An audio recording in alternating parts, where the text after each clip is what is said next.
Welcome to day number 10 of Ancient Inheritance, and what will probably be the final video in this series. Unless I come up with something new and unusual, I think this will be it. Here are the maps for floor number 4, just like always, and here's the map with the pathing. These maps and all the other floors will be in the description of the video for your reference. In this video, I'm going to cover 5 different priest teams that should net you well over 1,000,000 points, maybe even over 2,000,000 points per team. Now, we've defeated the priest on floor number 4, and he has come back to life as the enraged archpriest, so these priest teams should do even better for you if this is the first iteration of the priest you have to fight, because the second iteration of the priest is stronger, faster, higher attack. Everything about him is harder. Each time he comes back, he's a little bit more intense than the time before. Now, I finished off this warden to the right-hand side. I'm going to grab some loot on my way to the priest. We'll speed through this. In all of my running around, I did level up. So we'll take a look at my classes. As you can see, warriors and soul weavers are both max level, so there's no need to improve them anymore. But I do have 53 currency left. I went back and forth on whether or not I would level up rangers or mages. I thought mages might be fun with units like A-lots, but I mathed it out and I only have enough provisions to really get up to level 9. So I thought, you know what, that's enough to get Assaria to the point where she can take 1 or 2 hits and I can do some Tam Assaria work, since I already have Tam drafted and I haven't used her. So that gets my rangers up to level 9. Can't go any higher. I'm just a couple of enhancement points short, but good enough for now. I don't think level 9 mages really could have done anything incredible for me, so we'll run with this. So, first of the 5 teams, my personal favorite, and in my opinion the highest scoring team, is the no Soul Weaver team. Just 4 warriors and going nuts. So we took Conqueror Lilias. She gives the all-important Vigor buff, which will let Ken do his tricks. We'll take Mediator Queric for our Stripper and our Cleanser and Immunity Spammer. He is really kind of our Soul Weaver. Camilla for dual attacks and defense breaks, and we'll use Fire Ken. With Vigor, he's a guaranteed source of defense breaks. I've got Ken on a damage artifact. You could use Symbol of Unity or something of that nature. I put Camilla on Junkyard Dog, and I put Conqueror Lilias on Cradle of Life. I put Mediator Queric on a second Junkyard Dog. If you don't have that, you could run him on a Warhorn just fine.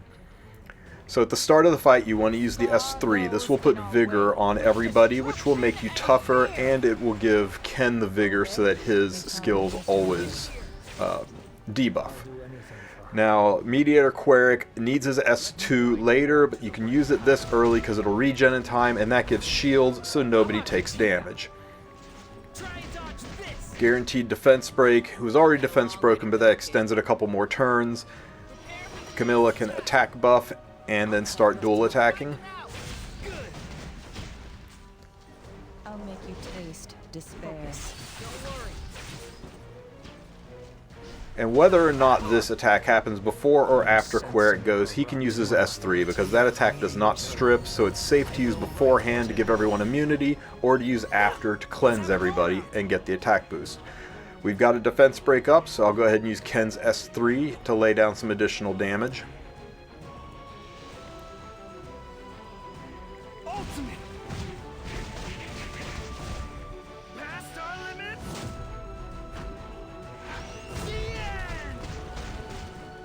Nice 210k damage. If you're scared, run. Queric's S1 pushes. Still have the attack buff on Camilla, so she will dual attack. We're starting to take a bit of damage, so I'm going to use the S2 here just to put barriers up. Barriers are my only form of healing, so you can use them to try to keep yourself alive and make these attacks do less damage. I'd love the barrier here, but I need to save the S2 for the strip. And there we go. So with no attack buff, she can't dual attack, so her S3 is the higher damage skill.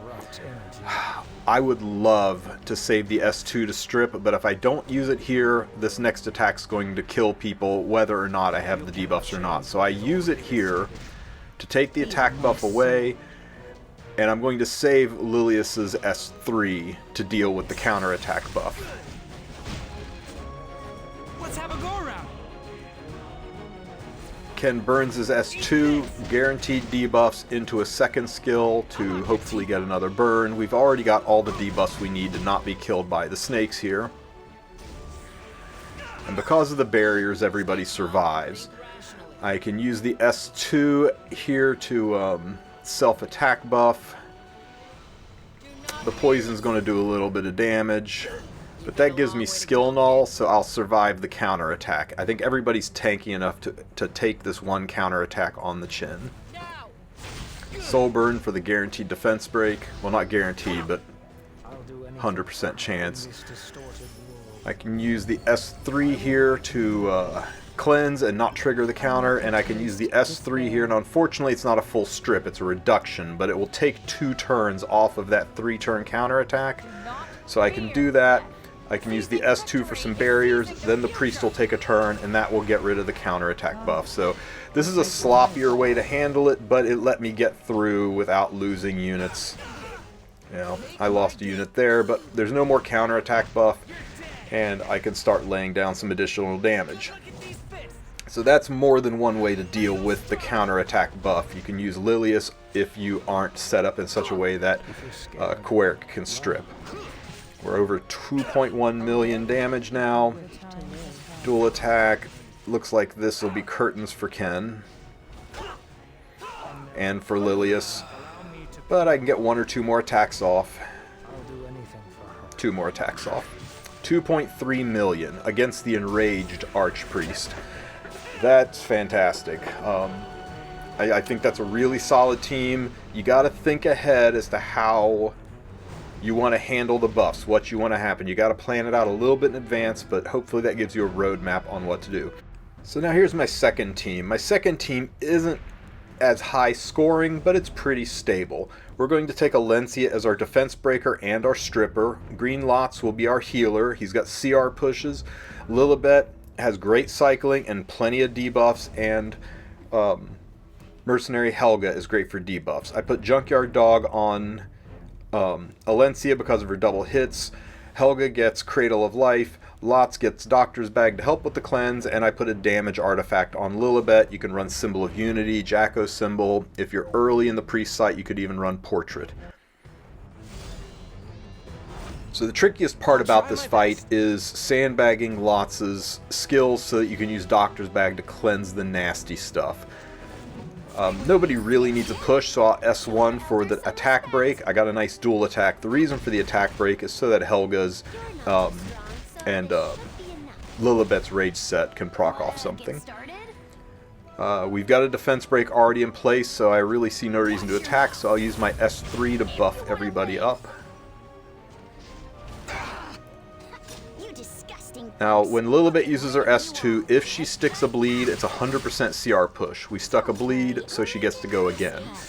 And that lets you do a lot of extra damage. It would have been nice if there was a defense break to do that into, but it didn't line up. There's a defense break, and unfortunately Lots cut the priest, and that's disappointing because that means those debuffs are going to be up a little longer than I wanted. Fortunately, the seal and defense break only landed on Lilibet, so I got a little bit of a pass from that lack of tuning.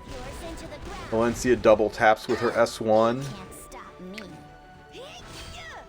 Lilibet doesn't have any passives to seal, so only thing I'm really worried about is her surviving that defense break. But Lots does get a turn, so I can S3 myself and heal everybody up.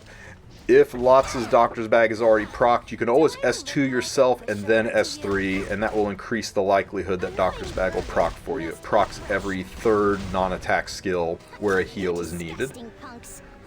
Now we're still 1 turn away, so I want to save the S2, because Lilibet's S2 is one of the ways we get debuffs for the next phase, where we got to lay down 3 or more debuffs to survive the snakes. The defense break is a 2-turn debuff, so it's safe to use. And I'm going to push up Mercenary Helga, mostly because she's hurt, and the push-up does heal. Underestimate me at your own risk. Why? May as well give everybody some buffs. I'll end you! How rude. Okay, so now I need 3 debuffs going into this phase. I will save the S3 as a way to strip. Did not get a proc off of the Come at me. Junkyard Dog. I'll beat you to a pulp. What should I do? I got a bleed off Cradle of Light, and I extended the defense break, so we need 1 more debuff. I got an attack break. I've already got my 3 debuffs. I'm good to go. But since there's a bleed up there, I will get a full push on Lilibet. Aw, she didn't cut. That's disappointing, so she's going to have to attack into the counterattack, unfortunately. Useless punks. I'll cut you So we'll off. take 1 counter hit here. Hopefully Alencia cuts. Wanna get started? Alencia didn't cut. I'm going to eat a second counterattack, which will kill Helga. I got a blind at least. That's helpful. Now Alencia can S3, and that will remove the counterattack buff. Hopefully. There we go. So now we're in good shape.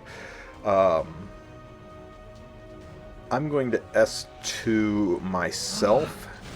That's refreshing. Doctor's Bag Little heals, nervous and now I about can fighting. S3 again, and now everybody is very healthy. You can't stop me. Oh, rats. I forgot about the seal, but that's okay. Unfortunately, I won't get double hits out of Alencia, but I'm still going to soulburn to try to get a defense break. What should I do? Looks like Lilibet's hurt the most, so I will S2 her to heal her up. You disgusting punks. If I stick a bleed with the S2, I get a 100% CR push. I did not stick the bleed, so it's only a 50% CR push. Disappointing. There's a defense break, and that's a solid hit. Oh, nice lucky dual attack. My best. Unfortunately, no push is available, so that'll be the last attack of this run. 3.5 million, that's about 1.2 million points from this team. Not as good as the last team, I mean, barely half as good as the last team, but still, it was a 7-digit scoring team, so I think it's worth using. So now we'll go on to team number 3. We're going to use Sigrid as our damage dealer and debuffer, and we're going to protect her. I'll use Amelia to push her around, help keep people cleansed. We'll use Kitty Clarissa to dual attack and help keep people cleansed. And Inos, who is often overlooked, is a great buffer and defense breaker for this. I put Inos on Warhorn just because I couldn't think of what else to put on her. I've got Sigrid on a damage dealing artifact, I've got Amelia on a healing artifact, and I've got Kitty Clarissa, I believe, on Cradle of Life for extra debuffs.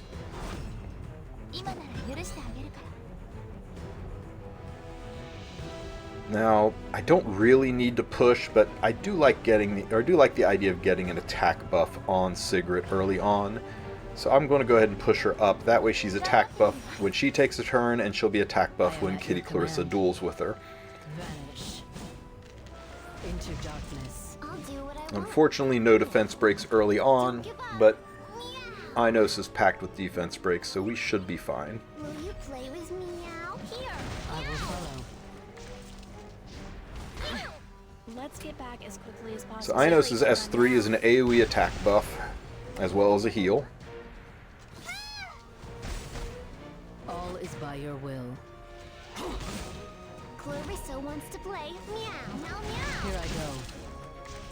And we saved Amelia's S3 to deal with the seals and defense breaks. If you burn Inos' S1, it only costs 10 souls, and it gives you a 100% chance to defense break. And that will let us do extra good damage. Now we can cleanse the defense breaks and seals off of our team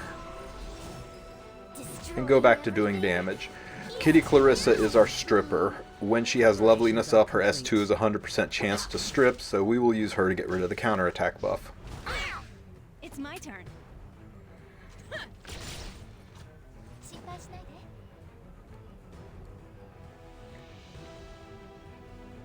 We'll go ahead and reestablish the attack buff on All is Sigrid. by your will. Obey. This is the start. Meow. Unfortunately, his health isn't low enough to trigger the 75% chance to hit again on her S2. Otherwise, this team might do a bit better. Okay, so we need 3 debuffs. Right now we've got 2. Heal block and attack buff, or attack break, because the bleeds will fall away before he takes a turn. So we'll soul burn, 100% chance to defense break, and there we go. That's our 3 debuffs. Defense break, heal block, and an attack break. So we go ahead and rip an S3 just for some extra big damage. Kitty Clarissa has a chance to go here, so we will S1. And we survive the snakes. Now Amelia can push up Kitty Clarissa, because before anybody does anything, we need to strip that counterattack buff. Destroying everything. I'll blow everything away. Meow. And we got it. All is by your will.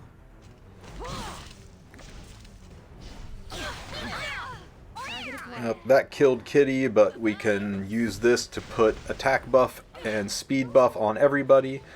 Amelia can cleanse and put barriers up, and we should be good for one more big hit here at the end with Sigrid.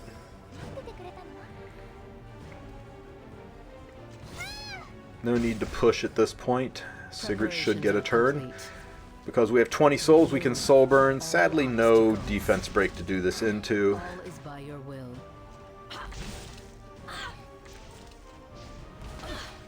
Let's get back as quickly as possible. We can soul burn for the defense break, because I think I should get one more hit off. I'm going to push up Sigrid just so she has an attack buff. I am at your command. And we can rip a big S3 for the finale.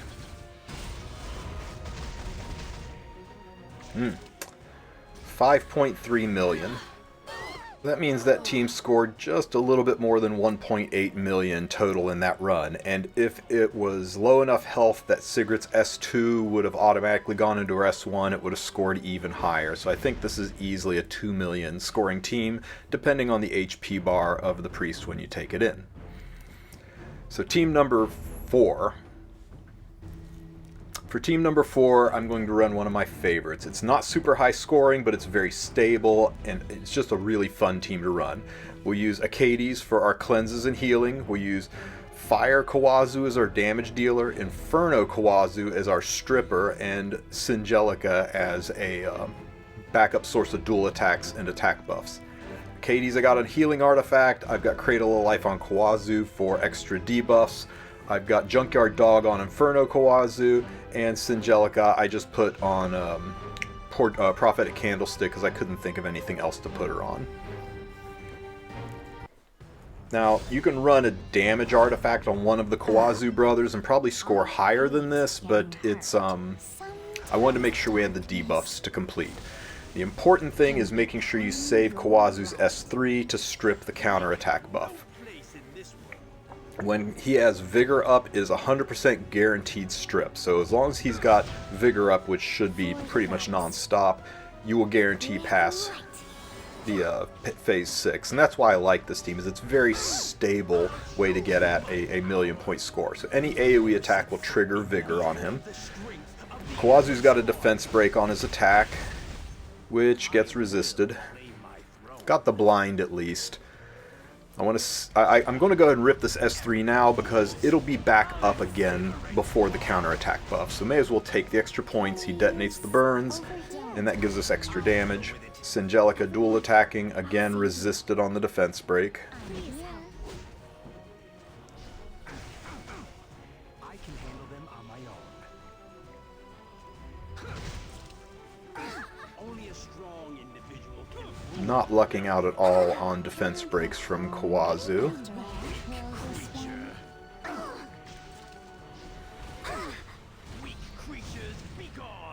And now Inferno Kawazu's got Vigor again, so we can save that Vigor so he can use his S3 to strip the counterattack buff in 2 more rounds. Move or die. I'm always up for a fight. Hey, finally we got the defense break. It took long enough. Okay, so I think we're good. We've got a defense break and a blind. We just need one more debuff to push into next phase. S2 to heal up. We need a 2-turn burn. That is only a 1-turn burn. I could S3 here, but if I S1, there's a chance for an attack break. Now I'm gonna roll the dice and risk it. I think Kawazu will get me my debuff I need. Challenging me? So let's see, the S3 has heal block and decreased defense. Hopefully the heal block or the artifact procs. And we got both. We got a heal block and a burn, so we easily progress phase. Nobody dies. In front of Kawazu gets angry and pushes, and now he guarantees strips the counterattack buff. It ignores ER, so there's no way for this to not strip. And I forgot to put my phone in airplane mode, so sorry about the phone call there. Let me block out that number. Okay, so we just heal up. I really wish I could have saved that S3 to deal with the defense breaks and seals, but everybody was kind of hurt. I wanted to make sure we stayed healthy. I'll soulburn this to get a bigger chance of the defense break. Got it.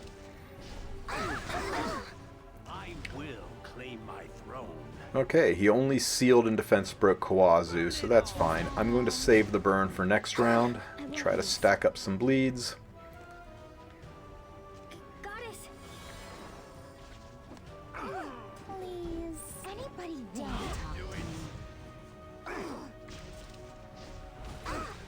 Weak creatures, be gone. Nice. Always up for a fight. Burn for the defense break. Got it. Everyone, keep it up. Only a strong individual. It's the last round, so I'm going to burn to get some burns, and then I can detonate the burns.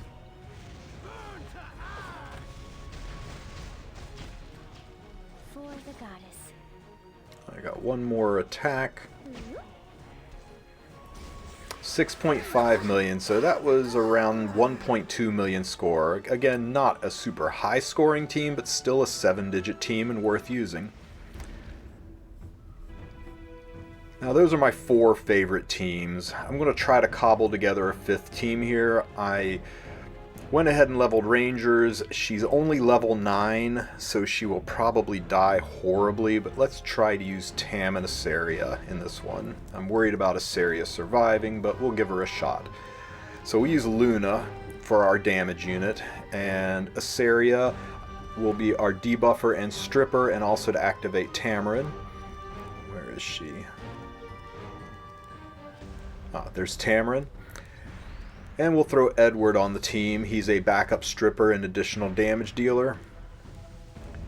And there's Asaria.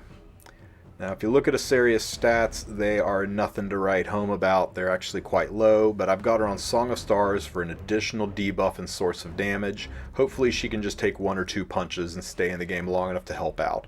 Luna I've got on a damage artifact. I went ahead and put Tamarin on a cleansing artifact to help with debuffs, and I've got Edward on Cradle for additional debuffs. You can't close your eyes. And because she's a level 9 ranger, the speed tuning is all kinds of messed up. But hey, at least I got a nice jump in dual attack there. No reason to save this. I'll rip the S3 for damage. And now Asaria finally gets to take a turn. I'll give you a rest. So we'll reset Tamarin. Bloom. And now we can S3. That'll give us buff block to stop the attack buff, defense break, and target. The sword of As long as none of it gets resisted. And of course, of all the things to get resisted, it's the defense break. So we're running in without a defense break. Maybe I can get it off of Luna's S3. Now Luna's S1 soulburn does more damage than her S3 into a defense break, but if no defense break is present, you want to use her S3. I think I'm going. Oh man, the timing of this is just awful. I was going to transform, but I need to stall 1 round because the transform is my source of cleanse to get rid of the seal and defense breaks. So I've got to stall a turn. I will stay by your side. Man, of all the people to seal, Edward gets sealed. Resisted again. That's nice. But we still have defense break up, so I can soulburn Luna for extra damage. Edward may be sealed, but he still self-heals due to a lifesteal set. Now I can transform and get rid of the breaks and seals off of my units. My song. Listen to me sing. I'll see our push up, but I think the priest is still going to go first. Yeah. On my word. I'm going to burn the S1 just to make the defense break 100% chance. And resist it again. And resist it on Edward. 15% in PvE, am I right? This is my Okay. Hit this, get some extra damage in. Been nice if I had defense breaks on any of these attacks. Okay, so I need defense break and nothing. I need Cradle of Life to proc. 76% chance for Cradle and nothing.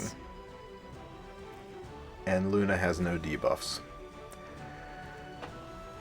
So worst case scenario, everybody resisted or didn't proc, and if I push up Ed and Ed gets a turn, Cradle of Life can proc. All I need, 76% chance. All I need is a debuff, any debuff. Man. So that's only 800k, and we got robbed. This would easily have been a 7-digit team. I think 1.3 to 1.5 million easily could have come out of this team, but I don't think I've ever been 15%ed so much in Ancient Inheritance. But there's my 5 teams. That averaged about 1.5, 1.4 million per team.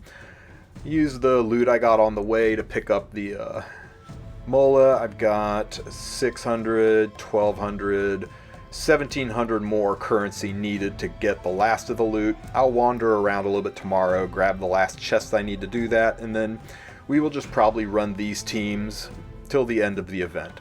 I hope this helps you out in fighting the priest. If you have any questions, ask them in the comments section, and don't forget to like and subscribe. Thanks for hanging out with me for this Ancient Inheritance. I hope the videos were as fun for you to watch as they were for me to make. Take care, everybody.